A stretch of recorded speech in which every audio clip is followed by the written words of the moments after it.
Beloved, there are moments in life when the fog of deception is so thick that we struggle to see what's truly happening. When a narcissist enters your life, whether in a relationship, a workplace, or even within your own family, their manipulation can make you question your own reality.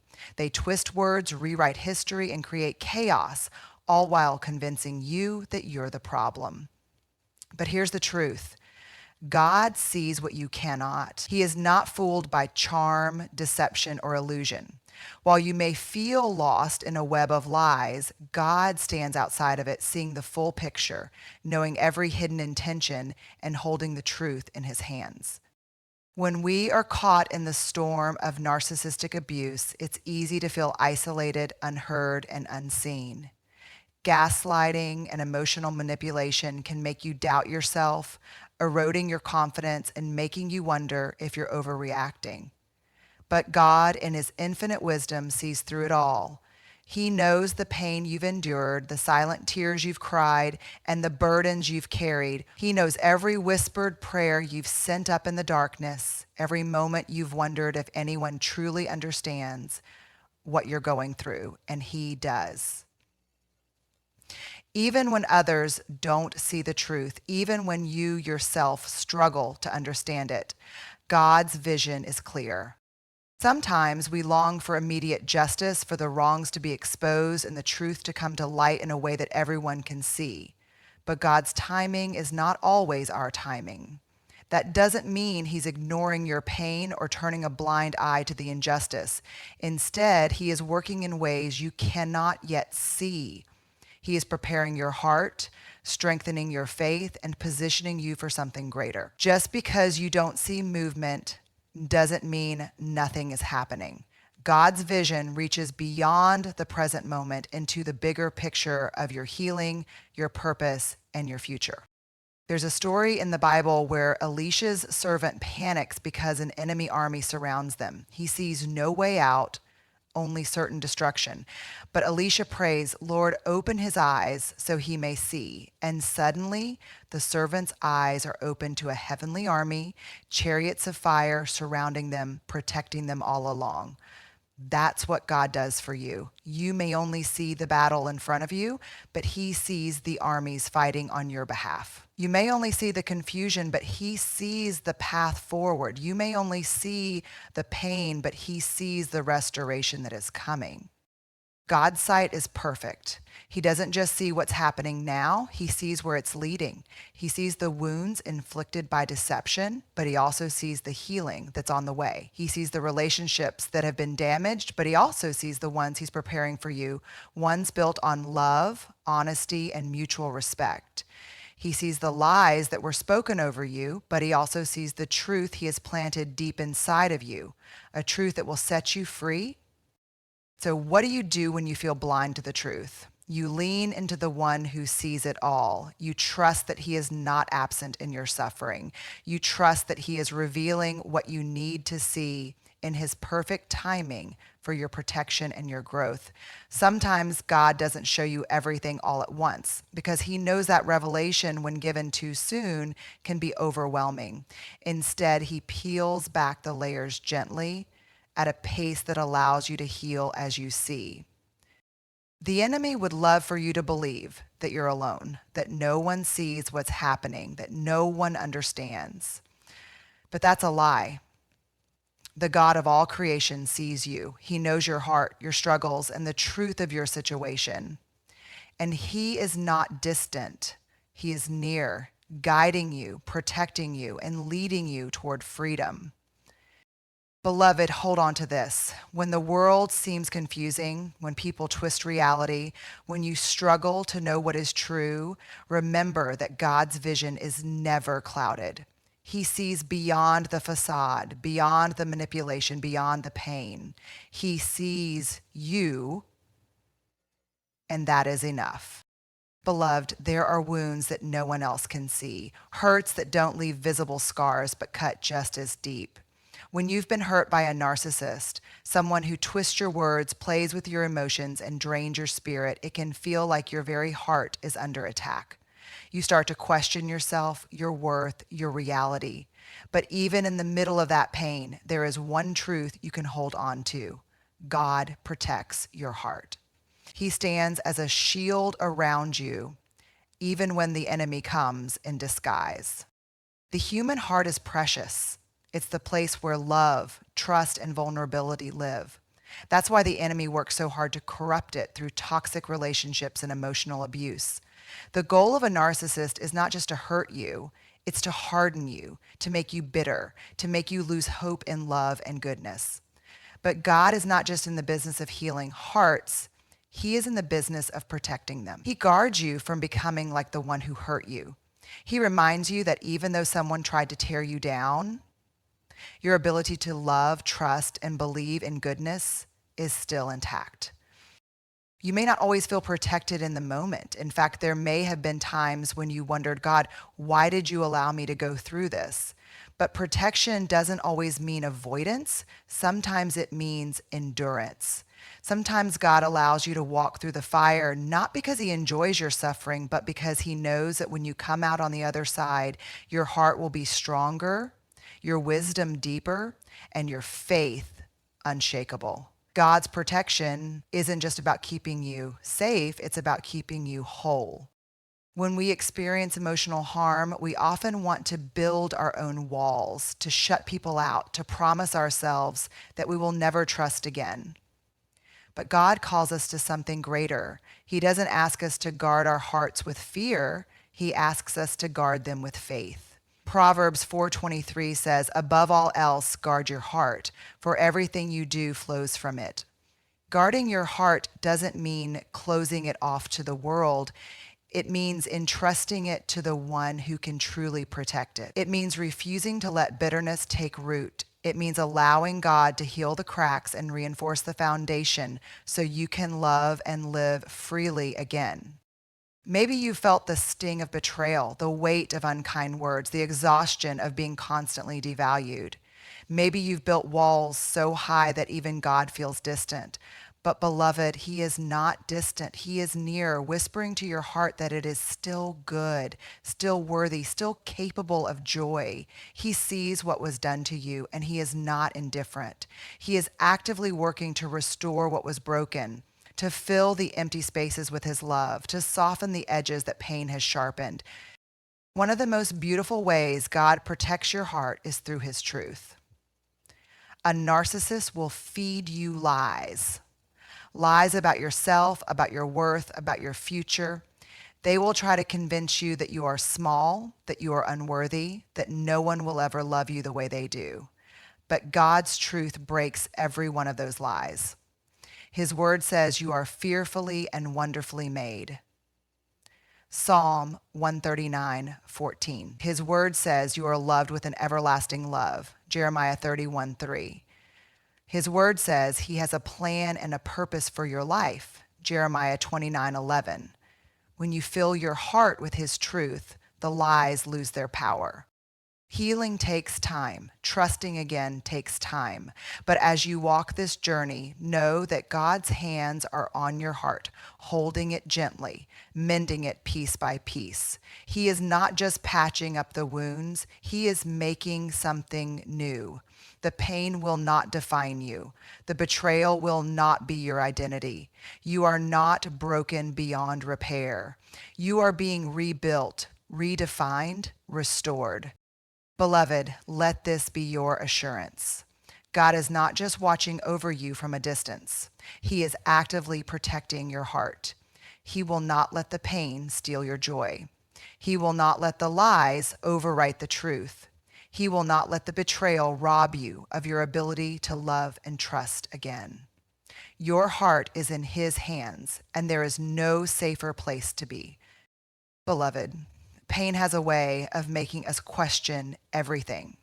When you've been wounded by someone who was supposed to love you, when your kindness has been used against you, when your trust has been shattered, pain can feel like the final word. It can feel like a weight that you will never shake off, like a story that ends in suffering.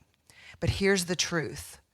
God never lets pain be the end of the story. He is a redeemer, a restorer, a God who transforms even the darkest seasons into something beautiful.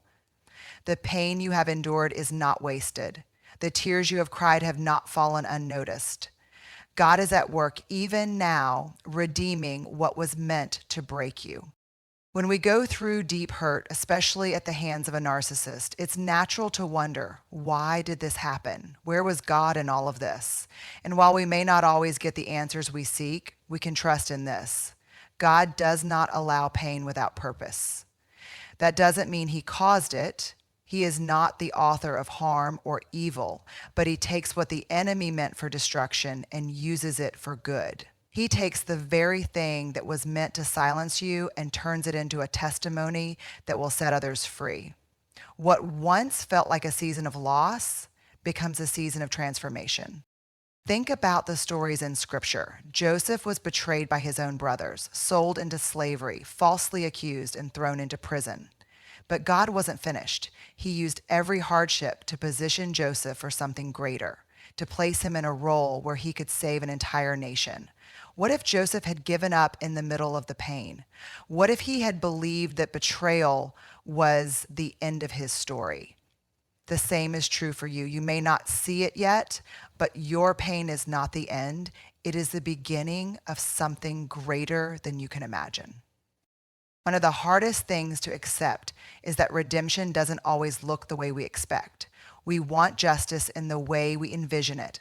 We want the narcissist exposed, the lies revealed, the world to see what we've endured. But God's redemption goes deeper than public vindication. He is more concerned with healing your heart than proving a point. He is more invested in restoring your soul than settling a score. True redemption is not just about what happens to them, it's about what happens in you. And when you allow God to redeem your pain, you walk out of the fire refined, not ruined. Maybe you feel like too much has been lost. Maybe the relationship cost you years of your life, your self-worth, your peace. Maybe the damage feels irreversible. But beloved, our God is a God of restoration. Joel 2:25 says, I will restore to you the years that the locusts have eaten. That means he doesn't just heal, he restores. He gives back what was stolen. And sometimes he gives back even more. He replaces the anxiety with peace, the sorrow with joy, the loss with something better than you could have imagined. Redemption also means that your pain becomes a source of strength, not weakness. The very thing that tried to destroy you becomes the thing that empowers you. You become wiser, more discerning, more compassionate toward others who are walking a similar path. You learn how to set boundaries, how to stand in your worth, how to recognize unhealthy patterns before they take root. Your pain, when surrendered to God, becomes part of your purpose. Healing takes time, and redemption is a process. But even now, God is working. Even in the silence, he is moving. Even when you feel like nothing has changed, he is redeeming your story in ways you cannot yet see.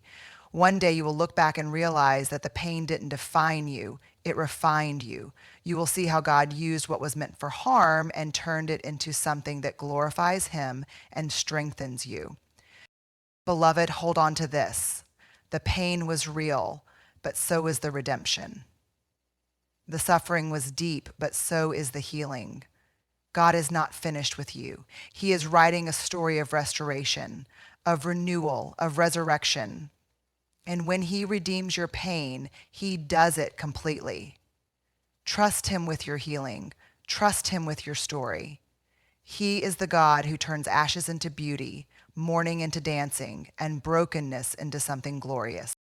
Beloved, when you've been wounded by a narcissist, whether in a relationship, a family, a friendship, or even a workplace, it can feel like something precious was stolen from you.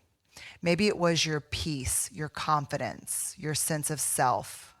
Maybe it was years of your life spent walking on eggshells, trying to earn love from someone who was never capable of giving it. Maybe it was the joy that once came so easily, now buried under layers of self-doubt and exhaustion. But hear me today. God restores what was stolen. He does not leave his children empty-handed. He is a God of redemption, a God of renewal, a God who gives back what the enemy tried to take. When the enemy comes against us, he doesn't just want to wound us. He wants to strip us of our identity, our joy, our purpose. And a narcissist operating in deception and control works in the same way. They drain you emotionally. They distort your reality. They take advantage of your kindness. But no matter how much has been taken, nothing is beyond God's power to restore. The years that felt wasted, he can redeem them. The self-worth that was damaged, he can rebuild it. The love and trust that were shattered, he can renew them. Restoration doesn't always happen the way we expect. Sometimes we want God to fix things exactly as they were before, to make the narcissist see what they've done, to bring an apology, to restore the relationship. But God's restoration goes deeper than just returning what was lost. He gives back better. He doesn't just repair, he renews. He doesn't just bring back what was stolen, he replaces it with something richer, stronger, more beautiful. Sometimes what you thought you lost was only making room for something greater. Think about Job. He lost everything, his wealth, his health, his family. It seemed like the enemy had taken everything from him. And yet, God did not leave him in his suffering. In the end, Job's restoration was even greater than what he had before. The enemy may have taken, but God gave back in abundance. And he is still that kind of God today.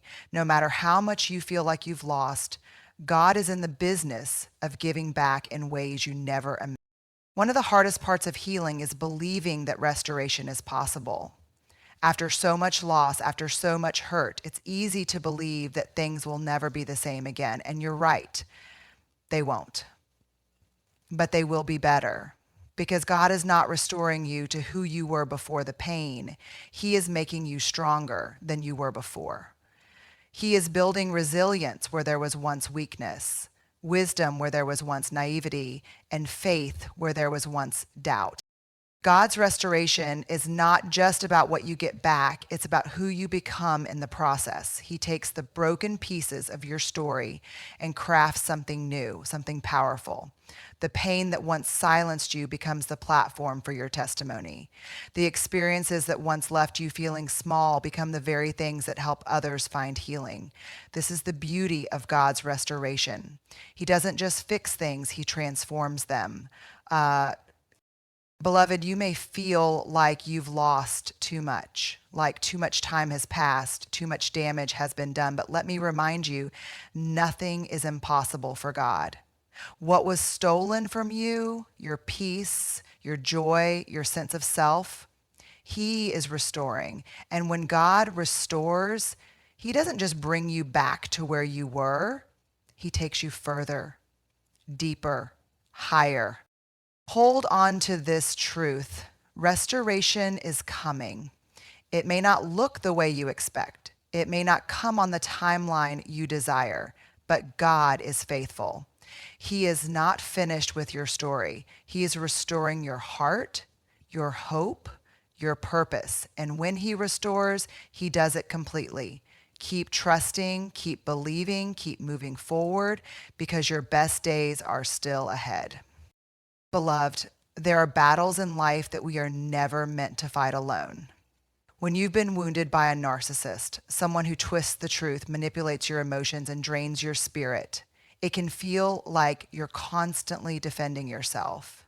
You spend so much energy trying to prove what really happened, trying to make others see the truth, trying to hold yourself together when everything feels like it's falling apart. But hear this today. You don't have to fight this battle on your own. God fights for you. He sees what's been done in secret. He knows the injustice, the betrayal, the deep wounds you carry, and he is not standing idly by. He is fighting on your behalf. When you're up against a narcissist, it can feel like you're fighting a losing battle. They twist reality, manipulate others, and make it seem like you're the problem.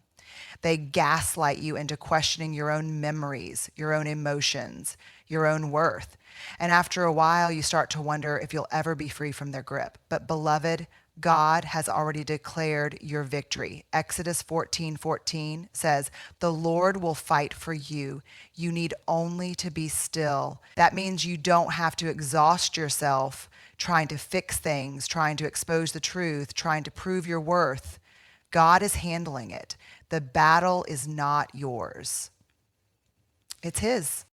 One of the greatest lies the enemy whispers is that you are alone, that no one sees what you're going through, that no one will believe you, that no one will come to your defense. But God sees, He knows, and He defends those who are oppressed. Psalm 34:18 says, "The Lord is close to the brokenhearted and saves those who are crushed in spirit."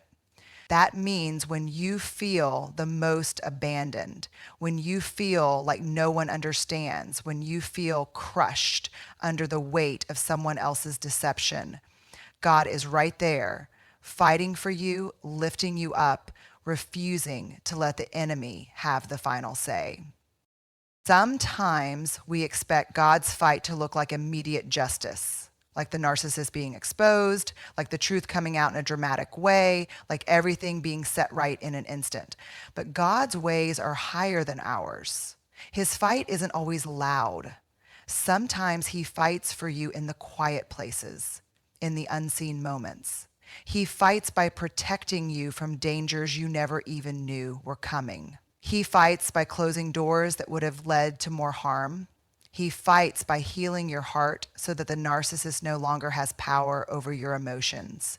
His fight isn't just about removing the enemy. It's about restoring you. One of the most powerful ways God fights for you is by giving you discernment. He opens your eyes to the truth. He helps you see beyond the narcissist's deception. He strengthens your spirit so that their words no longer have the power to shake you. He helps you recognize red flags so you don't walk back into the same cycle of pain. The closer you walk with God, the harder it is for manipulation to take hold of you. That is part of His fight, equipping you with wisdom, clarity, and strength. But God doesn't just fight to remove the enemy. He fights to restore you. You may feel battle-worn, exhausted, like you have nothing left to give. But beloved, God is your refuge. He is not just your warrior.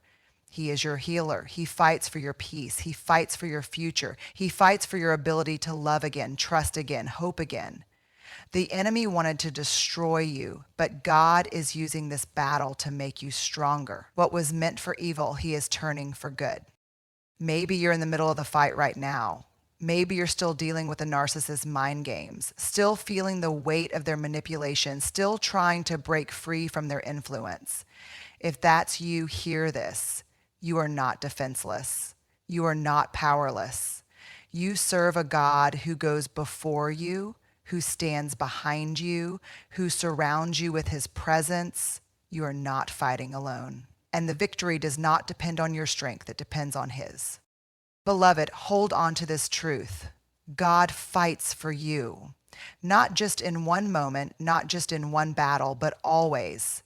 He fights for your healing. He fights for your future. He fights for your freedom. And when God fights, the enemy always loses. Keep your eyes on Him. Keep trusting, keep standing, keep believing, because the victory is already yours.